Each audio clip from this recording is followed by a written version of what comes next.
এই হলো আমার এগ ইনকিউবেটর, যেখানে মুরগির ডিম বসানো আছে। আজকে এই মুরগির ডিমগুলোর বয়স হলো 18 দিন। তো আর ডিমগুলোকে চেক করতে শুরু করলাম, আশা করি 2-3 দিনের মতো বাচ্চা বেরিয়ে যাবে। আর যে কাঠের বক্সটা বানিয়েছিলাম ইনকিউবেটর বানানোর জন্য, তো ওটার জন্য মেশিনটা অনলাইন থেকে অর্ডার করে দিলাম। এখন দেখা যাক কিরকম মেশিন আছে, তারপরে ইনকিউবেটর বানানো যাবে। এরপর আমি চলে গেলাম মুরগির ফার্মে। এখন আমি মেডিসিন ব্যবহার করবো মুরগিগুলোর জন্য, এটার নাম হলো ডায়াফ্রাম। তোরা যারা নতুন ফার্ম করতে যাচ্ছ, এই মেডিসিনটা তোমার ফার্মে অবশ্যই রাখবে।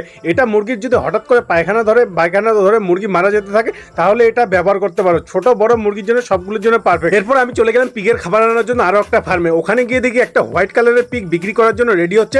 আমারও ইচ্ছা আছে এরকম পিগ আনা। যাই হোক, আমি এখন বস্তার মধ্যে পিগের খাবার লোড করে নিয়ে চলে এলাম ফার্মে। আমাকে ফার্মে আসতে দেখো পিগলেটগুলো সব দরজার সামনে গিয়ে হাজির হয়ে গেছে, জিজ্ঞেস করছে কখন খাবার দেবো। যাই হোক, এদের খাবার দিয়ে আমিও ফটাফট স্নান করে এখন পেট পুজোটাও করলাম। এর মধ্যে দিকে আকাশ কালো হয়ে গেছে, হঠাৎ করে যদি বৃষ্টি নামে এসে এরপর যে খাবারগুলো ছোকাতে দিয়েছিলাম ওগুলো তো ভিজে যাবে। তো এগুলোকে ফটাফট গুটিয়ে হাড়ির মধ্যে রেখে এখন নিয়ে চলে গেলাম ফার্মে স্টক করে রেখে দিলাম। ফাইনালি কাজ কমপ্লিট। দেখা হচ্ছে কাল, টাটা।